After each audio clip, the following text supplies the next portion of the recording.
everyone. Thank you for joining us for today's webcast on the AWS Cloud Administrator certification. My name is Jeff, and I'll be moderating the session today. Awesome. So yeah, this is going to follow the similar format to our other AWS webinars. If you've been on any of them, we're going to talk just a little bit about where this certification fits, if it's the right certification for you. Then we're going to go ahead and we're going to go through a little bit of what's covered on the exam and how to train, do all that in about 20 minutes, try to keep it nice and tight for everybody. And then, of course, yeah, if you have any questions, feel free to drop them in now or at the end. But yeah, let's get started by just explaining what this Certified SysOps or Cloud Administrator certification is all about and kind of where it fits in with these other certifications. Yeah, so it's this certification really, if you think about a sys, a DevOps or DevSecOps person, they're primarily charged with writing and creating applications, in AWS to solve whatever business problem it is or to do whatever that application needs to do. And then if you think about us, a AWS solutions architect, that person's responsible for designing the whole of that environment for everybody in the company to exist in and use. If you think about a solutions architect associate, that person's going in doing the day-to-day tedious work of actually building out the details of what's in the environment. They'd be like your network engineers and people like that, whereas the solutions architect professional would be like your network architects, the people that kind of architect and lay out what everything's going to be. So if you think about that, there still is a gap, right? Like you have the developers, the DevOps people and the DevSecOps people that are writing secure applications for us to use and for the organization to be able to do business with. And you have the solutions architects, and the solutions architect associates that's kind of building out the environment for those applications to exist in. There is a middle place where somebody has to be responsible for when the developers are done creating the application, there might be small tweaks that need to be done. There might be more customizations for different business units. There may also be some tweaks that need to be done to the environment, that the solutions architects and the solutions architects associates built out to make it the most optimal for the application or applications that you're putting in there.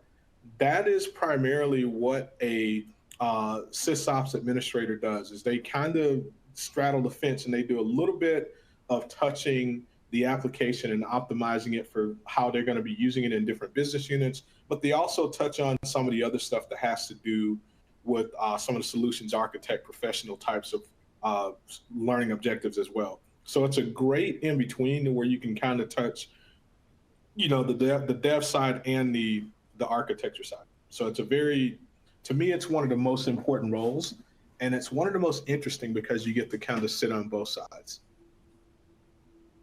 Nice. Yeah, that definitely sounds interesting.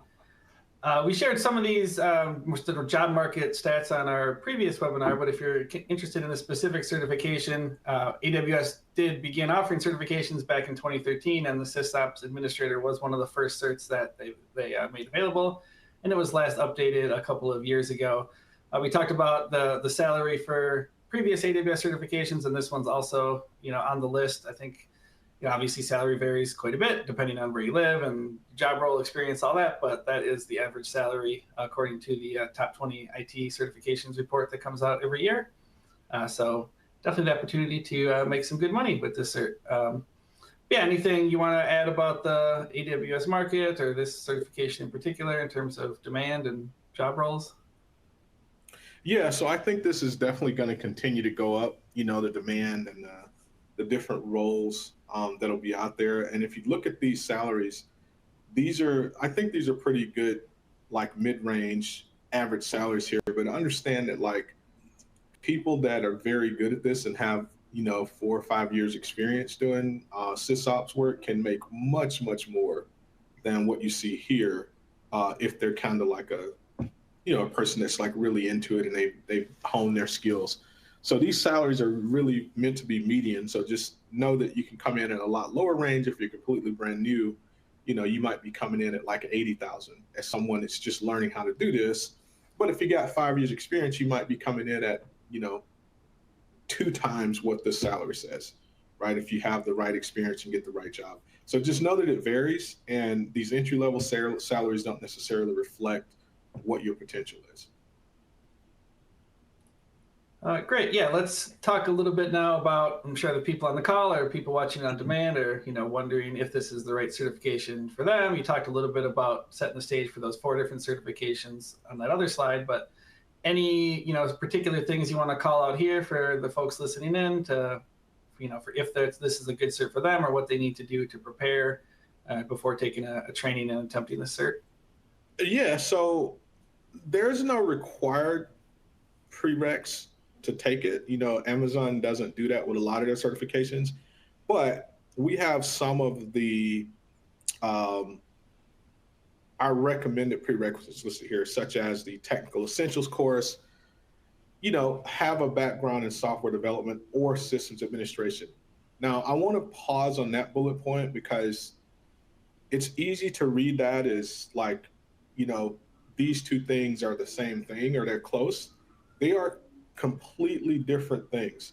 So when I talked about a DevOps or DevSecOps person, that would be someone that has a software development background. And when I talked about solutions architect associate, that would be more in the AWS world, sysadmin, network engineer type work. So these are two very different things. And the point I made in the intro about you kind of straddle the fence as someone doing SysOps admin work, it's important to understand that this is why this recommendation is here. It's okay if you don't have the ability to straddle the fence out the gate, but you need to be able to sit comfortably on at least one side of that fence, right? So either system administration or software development, you need to be comfortable in one of those areas to kind of set you up to be successful bridging the gap to the other side. And also having proficiency in maintaining operating systems at the command line. It's just a lot of the stuff that you're going to be doing as a SysOps administrator is going to require you to make the AWS command line interface your best friend. Like a lot of that work requires that, because some of the stuff that you'll be solving and some of the challenges you'll face will need to be handled programmatically, and you'll need to be able to do that through something like the AWS CLI. You'll have to learn things like CloudFormation and CloudFront and some of the other things that allow us to automate the scalable things that we need to do as far as maintenance. Awesome. Now, the next couple slides here, we have covering, what's on the exam. As I mentioned, we also have the full exam guide listed in the related content section. So the slide here just covers, the different domains and the subdomains. But if you want even more detail, I always find these exam guides are a great place to start just to see, what it is that you're going to have to learn in order to succeed on the exam. But Keitron, you want to maybe walk through these different domains and talk a little bit about, what you'll be learning if you take a training course or what you need to know to pass the exam? Yeah, for sure. So if you look at the first one there, the monitoring, logging, and remediation, notice it covers 20% because that's a really important piece of this. It covers more than any of the other ones. And a big part of that is because one of your primary things that you have to pay close attention to as a SysOps admin is costing, right? Like what's going to be the cost of this solution? What's the solution going to cost us on a daily or hourly or monthly basis? Is it the best way? And this is where the fine tuning from the development side and the fine tuning from the architecture and the engineering side comes in, because as you get into this job role, you may be the person that's responsible for tweaking the architecture just a little bit, for tweaking the code just a little bit to make it fit within whatever the business objective is, but also doing it in a way that's most cost effective in AWS, because you could very easily have a solution that works and solve the business problem, but you might have 3 ways to do it, and 2 of those ways are overly expensive. Just if you don't know how to go in and tweak and set certain parameters or have the right type of database associated with that application, like all of these things matter, and that's why you need kind of around the whole type infrastructure type knowledge. So that metricing and setting these things, like setting alarms when you're incurring too much cost, all of that stuff is really, really important. Obviously, reliability and business continuity. Again, you may be responsible for that part, or making sure that the applications that you're supporting, meet the business's requirement for continuity and recovery and reliability. Amazon advertises like a 99.99999 like out to the bazillionth power uptime guarantee, but understand that uptime and availability may not be the same thing. For example, a system can be up, a web server can be up, but the website may not be available for different reasons. So you understanding those differences and being able to implement fail safes in here to cover you in those situations is going to be key. And that's why that number 2 bullet point there is so important. And then that moves us right down to deployment, provisioning, and automation. Again, trying to deploy, let's say, a couple of hundred applications at scale, and doing that manually without automation, without cloud formation and things like that, especially like the VMs that you need and the databases that you need, the automation and deployment knowledge is an absolute must. Now, even though it covers only 18%, it's still a really important part. It's kind of the part that holds the rest of what you're trying to do here together. Obviously, security is on everybody's mind all the time, so security and compliance is another important piece of this, and you kind of get off into that. Nothing as in depth as if you were doing like an AWS Security Administrator or Security Engineer job role. We covered that in the AWS Security Specialization, so nothing as in depth as that, but you kind of need to touch on some of that and have some knowledge there. Networking and content delivery, this is where you learn how to use some of, again, the peripheral services such as Route 53, which is like Amazon's DNS service. Again, you go back and learn how to use CloudFormation. You also learn how to use, the different CDN solutions and different CDN architectures, such as CloudFront and some of the others that you have available to you in AWS to just make content distribution and content delivery something that can go from idea to deliverable in a short amount of time. Again, in AWS, there's always really long, expensive ways to do things, and there's always efficient, shorter ways to do things. And part of this person's role is to figure out which of those ways work best in that, whatever the scenario is that that organization needs to, how they need to deploy and utilize an application. And then, of course, the most important thing, cost and performance optimization. If you look at number 1 and number 6, they are very closely tied, because you can't really do cost and performance optimization without doing proper monitoring, logging, and having a remediation circle in there as well.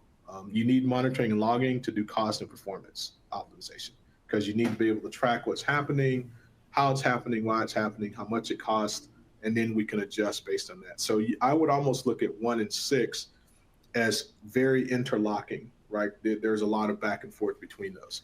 And that rounds out the overview. Yeah, I was curious, for students who are coming in and learning this, if there's any like particular domain or area maybe where you find people like generally have a gap, or maybe it's the most difficult to learn. I mean, obviously it's going to depend a lot based on your individual background, but just wonder if there's any sort of commonalities of students typically struggle with this, or this might be a gap that a lot of folks have. Well, yeah, definitely. So people that have a strong development background tend to do pretty well with the deployment and provisioning and the automation part, because there's a lot of code touching that you do there. There's a lot of using automation, scripting, and stuff like that you get into. So a developer obviously has a stronger background in those things than someone that doesn't. Network engineers, desktop support people that are trying to get into this area tend to have more success with the networking and that type of part of it, because it's most closely tied to what it is they've done traditionally. People that are coming in brand new that have no IT experience whatsoever, this would definitely be a challenge. Like they would really need to, they would struggle with most of these things as far as the learning curve. I don't want to say struggle, but the way I want to say it is their learning curve would definitely be steeper than people that have that background. And with that being the case, this is why we recommend like doing cloud practitioner first and maybe doing solutions architect, associate, or something like that to just get so that you're comfortable in AWS period. And then building out a specialization like being a SysOps administrator would make sense. Again, people that have strong networking backgrounds and strong development backgrounds, they can probably come right for this certification and start prepping for it and do just fine. Awesome. Now on the next slide here, we have, this is again from the AWS exam guide. They talk about the different AWS services and features that you should be familiar with that are in scope for the exam, might be in some of those questions there. Obviously, I don't think we have time to talk about everything on here. There's a whole lot of services and features that are in scope for this exam, but is there anything in particular you want to call out here on this slide? So a couple of things. One, like if you some of these terms you heard me say like before we got to the slide, like you heard me say CloudFront a few times, you heard me say CloudFormation, you heard me say CloudWatch a few times. So these are, the reason I mention those is because those are definitely things that you're going to not only have to read up on, you're going to need to get some hands-on experimenting with and playing with these things. So if I'll just do a quick run through, I'll take each subject area and just kind of point out some ones that you need to get into. So for the analytics, definitely the OpenSearch service. This you're kind of getting exposed to the AI stuff a little bit there with the analytics, but that one's good to look at. The application integration, you definitely need to understand Event Bridge and get into that. Also, the simple notification service. With the financial, the costing, and the Cost Explorer, I think would be some good places to focus because part of your job will be to design a solution or put out a solution, a tweak solution, and kind of give estimates as to what it's going to cost. For compute, EC2 to me is like one of the most foundational things of AWS, right? EC2 is the foundation of the compute part of AWS. EC2 deals with a VM, and most people got introduced to AWS by creating their first EC2 instance or creating their first virtual machine inside AWS. So definitely there, Lambda, you want to get involved with that because as I talked about, a lot of the scripting, a lot of the automation, a lot of the programmatic approaches that you're going to have to learn to take by solving things with code, Lambda is going to be your primary vehicle for doing that, or it could be, right? Even if you don't know where to start, that would be a good place to start with that type of thing. Databases, take your pick there. That's going to depend heavily on the applications that you're supporting. Developer tools, you don't have a lot of options there, so it's going to be the tools that you find there. Management, CloudFormation, CloudWatch, and CloudTrail. Start with those, get good understandings, play around with those. The AWS Management Console is kind of generic. Like it says, when you go to aws.amazon.com, the Management Console is how you start. Like that's how you get in there. So obviously you're going to have to get experience with that. Migration, data sync is important. So start with that. Understand load balancing, understand Route 53, understand what a virtual Amazon VPC is. This is under networking. VPC is just when you create a VM or a EC2 instance in Amazon, when you create an account in AWS, you're automatically given your own VPC, which is a virtual private cloud. So that's like your little private network inside Amazon's big network. And this is where you put all of your stuff. And you can obviously have a bunch of virtual private clouds. You might have a virtual private cloud for one business and a separate virtual private cloud for a completely different business unit. Where marketing and sales and all of them may have different VPCs based on how your organization is structured. And obviously storage, understanding backups, understandanding S3. If I were going to say start somewhere, it would be S3, understanding S3 buckets and how Amazon block storage works. Like this, I think S3 it's possible it's like one of the most used AWS features. Because people that don't ever even touch AWS as far as administration, they use S3 buckets every day. So it's probably a good place to start. And it's also easy to understand. There's not necessarily a lot of code involved in the beginning. But as you get into things, like creating endpoints and associating a EC2 instance with an S3 bucket, that's where the code and the Lambda and those things can start to be useful. But just at a base level, start with S3 on storage. You get into Glacier and long-term storage and archival storage, and why you would use Glacier. And what Glacier is just think about it like that's something frozen, right? So Glacier is a service. If you need to store things that you're not going to access for a year or more, Glacier is a good candidate because the storage is much, much, much cheaper than just basic S3. The downside is if you need to, for example, go retrieve that stuff, there's a wait time for it to be decompressed and then you can pull it down. So understanding that part of storage, I think, is enough to get you going, because you will find that as you migrate your application's data or your company's data into AWS, some things really do need to be in long form or long-term cheap storage, whereas other things will need to be in more expensive, highly available, optimized, very fast access types of storage. And there's many different S3 categories for you to kind of, build out and design your application based on.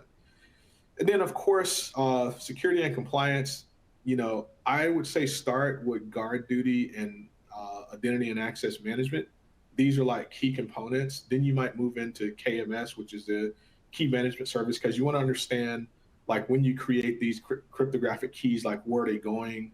Is Amazon storing them? Are you storing them? Where they're being stored? Who else can access them?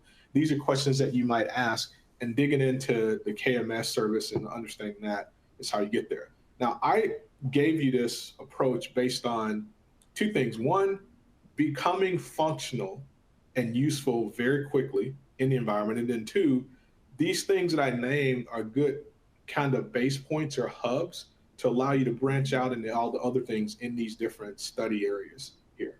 So that hopefully that's useful for people as they start to prepare for this. Yeah, that was definitely useful, at least for me, for sure. Yeah, let's, before we have a couple questions that came in, so I'll ask those here in a second. But before we do that, just want to recap that we are, the reason we're doing this webinar series is we're now an official training partner with AWS for their live certification boot camps. So that's why we're, these 4 different certifications that we're talking about, that's what we're starting with here. So if you're on the other calls, you might have heard Keechon talk about, what a boot camp is and how that works. But for the folks who, maybe aren't familiar with a boot camp, or, maybe they're new to like the certification landscape, you want to explain, briefly, like how these boot camps work and what they can expect if they were to sign up for one of these either live online or in-person trainings? Yeah. So, yeah, if you look at the modalities, like the live online and the in-person, there's not a ton of difference as far as what you get. The difference is if you do it in person, I mean, you actually have like lunch access to the instructor and stuff like that, and you get to have lunch and potentially even dinner with the instructor in the evenings. But the live online format is kind of, when we started doing that years ago, I would definitely tell people, like, look, you're going to get a better experience, going in person. The live format's really, if you can't really afford to travel or you can't take all that time in person. But now I can confidently say that the live online experience is pretty equal to the in-person experience. If you need that in-person, like sit down, be in somebody's face experience, and some people still need that or prefer that, that's great. But the live online format's actually, the things we put in place make it very much like being there in person. You have 90 days extended access to the bootcamp materials, including recordings. So if you miss like an hour because you have a doctor's appointment or whatever the case may be, don't fret, don't worry about it. All the sessions are recorded. We have 100% satisfaction guarantee. Exam vouchers come with it. You have free 90 days to our skills subscription with, 1,400 additional courses, labs, challenges, capture the flags, all kinds of other stuff in there that you get access to, and unlimited practice exams, to be able to go through and practice and try to get a good score.